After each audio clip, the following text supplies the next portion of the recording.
नमस्कार, स्वागत आहे तुमचं माझ्या नीताज किचन यूट्यूब चॅनल मराठीमध्ये। आज मी बनवणार आहे रस्सम वडा। बाहेरून मऊ आतून स्पंजी वडा आणि त्यावर गरमागरम आंबट तिखट सुगंधी रस्सम, या दोघांचं कॉम्बिनेशन इतकं अप्रतिम लागतं की प्रत्येक घासाची मजा वेगळीच असते। ही रेसिपी बनवायला खूप अवघड नाही आणि घरच्या साध्या साहित्यामध्ये अगदी सहज तयार होते।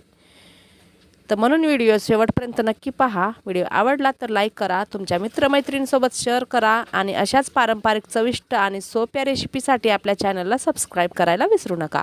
चला तर मग सुरुवात करूया आजच्या स्वादिष्ट आणि पोटभरीच्या रस्सम वडा रेसिपीला। तर इथे सर्वात आधी 1 कप उडदाची डाळ घ्यायची आहे। आता ही डाळ निवडून घेतलेली आहे आणि आता आपल्याला याच्यात 2 चम्मच तांदूळ आणि 2 चम्मच मुगाची डाळ टाकायची आहे। आता तांदूळ आणि मुगाची डाळ का टाकायची, तर याने आपल्या वड्याला ना एक वेगळाच टेक्स्चर येतो, म्हणजे वरतून कुरकुरीत आणि आतून स्पंजी। तर तुम्ही जर मेंदू वडा जरी बनवत असाल ना, तर तुम्ही याच प्रकारे नक्की बनवून बघा, खूप छान होतो, टेस्टी होतो। आता 2-3 पाण्याने छान असं स्वच्छ धुवून घ्यायचं। ही डाळ आपल्याला स्वच्छ धुवायची आहे आणि त्यानंतर 2 तासासाठी आपल्याला झाकून ठेवायचे आहे मुरण्याकरिता। तर इथे ना तुम्हाला जर सकाळी हा नाश्त्यासाठी बनवायचा असेल रस्सम वडा, तर तुम्ही रात्रीच डाळ भिजत ठेवा आणि सकाळी बनवा, किंवा मग 2 तासाआधी भिजत ठेवा आणि त्यानंतर बनवायला घ्या। आता ही डाळ मी स्वच्छ धुते आणि झाकून ठेवते। तर खूप सोपी रेसिपी आहे, पूर्ण बघा, कुठेही स्किप न करता बघा। तर इथे डाळ मी धुवून घेतली आणि आता मी झाकून ठेवणार आहे। तर इथे आता आपल्याला रस्समची तयारी करायची आहे। इथे 1 वाटी घ्यायची, यामध्ये थोडासा गूळ टाकायचा आणि थोडी चिंच टाकायची। आता रस्सम आंबट गोड होणार आहे, त्यामुळं आपल्याला चिंच टाकायची आहे। तुम्हाला चिंच जर नसेल टाकायची तर तुम्ही लिंबूसुद्धा टाकू शकता। आता हे थोडंसं झाकून ठेवायचं मुरण्याकरिता आणि आता इथे आपल्याला डाळ शिजून घ्यायची आहे। 1 कुकरचा डबा घेतलेला आहे, यामध्ये 1 वाटी मी तुरीची डाळ टाकलेली आहे। तुम्हाला जर मिक्स डाळ टाकायची असेल तर तुम्ही मिक्स डाळसुद्धा टाकू शकता, किंवा नुसत्या मसुराच्या डाळीचं सुद्धा बनवू शकता, पण मी इथे तुरीची डाळीचं बनवत आहे। तर तुरीची डाळ 1 वाटी घ्यायची, स्वच्छ 2-3 पाण्याने धुवून घ्यायची आहे आणि यामध्ये 2 टमाटर कापून टाकायचे आहेत। 2 टमाटर टाकायचे, थोडी हळद टाकायची, थोडासा हिंग टाकायचा आणि 1 ते 1.5 ग्लास पाणी टाकून ही डाळ आपल्याला शिजून घ्यायची आहे। आता डाळ मी शिजून घेते आणि त्यानंतर आपल्याला याच्यासाठी थोडासा हिरवा मसाला तयार करायचा आहे। तुमच्याकडे जर रस्सम मसाला असेल तर तुम्ही मसाला तयार न करता असं सुद्धा बनवू शकता, पण इथं मी थोडासा मसाला तयार करते हिरवा। इथे 2 हिरव्या मिरच्या घेतल्या, कोथिंबीरच्या कवळ्या काड्या घेतलेल्या आहेत, 5 ते 6 लसूण पाकळ्या आणि चिमूटभर काळी मिरी पावडर आबडधोबड वाटून घ्यायचं। इथे डाळ पण शिजलेली आहे, डाळीला आपल्याला फेटून घ्यायचं आहे।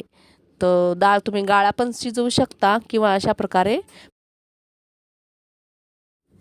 पण शिजवून घेऊ शकता। आता इथे डाळ मी फेटून घेतलेली आहे। आता गॅसवर कढई ठेवायची, त्यामध्ये तेल टाकायचं, मोहऱ्या जिरे टाकायच्या, थोडासा हिंग टाकायचं, 2 लाल सुक्या मिरच्या टाकायच्या आणि छान तडतडू द्यायचं आहे। आता इथे 2 कांदे कापून टाकलेले आहेत, फ्राय करून घ्यायचे, किंवा मग कांदा तुम्ही वाटून सुद्धा टाकू शकता, किंवा मग अशा प्रकारे कापून सुद्धा टाकू शकता किंवा वाटून सुद्धा टाकू शकता। आता इथे वाटून घेतलेलं हिरवं वाटण टाकून घ्यायचं आणि याच्यामध्ये तुमच्याकडे जर कढीपत्ता असेल तर ते सुद्धा टाकू शकता। आता हे छान आपल्याला फ्राय करून घ्यायचं आहे। आता याच्यात काही घरातील मसाले टाकायचे। तर इथे मी अर्धा चम्मच हळद टाकून घेतली, 1 चम्मच धने पावडर आणि अर्धा चम्मच लाल तिखट। तिखट किती करायचं तुमच्या आवडीनुसार। आता हे मसाला छान असा आपल्याला परतून घ्यायचा। परतून घेतल्यानंतर आपल्याला याच्यामध्ये शिजून घेतलेली डाळ टाकून घ्यायची।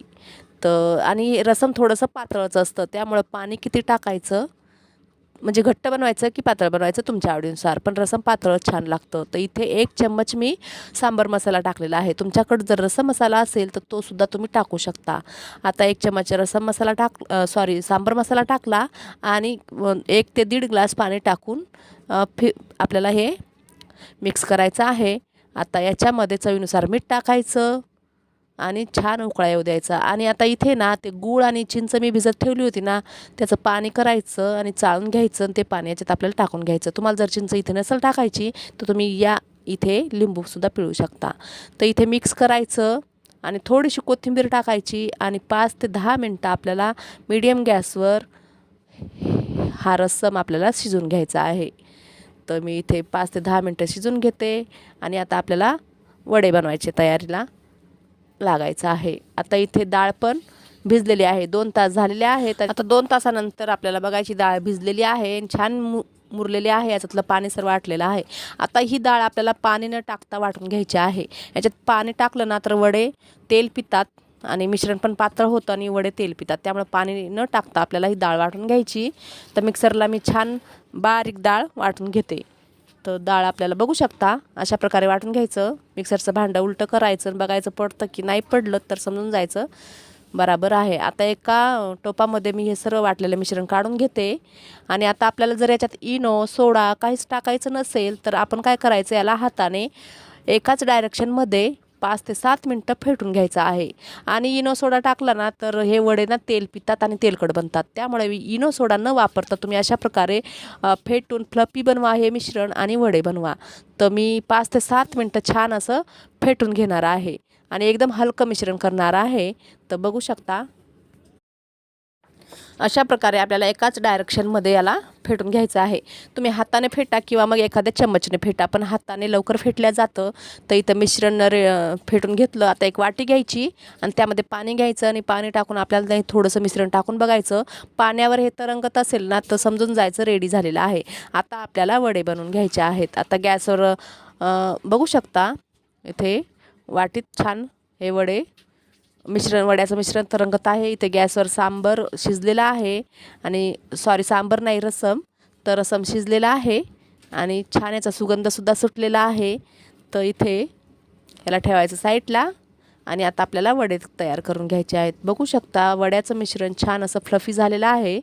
तर गॅसवर कढई ठेवायची, तेल छान गरम होऊ द्यायचं आणि पाण्यात हात डिप करून वड्याचं मिश्रण घ्यायचं आणि आपल्याला थोडं थोडं या तेलामध्ये सोडायचं आहे. तर मी आता सगळे वडे तेलात सोडते.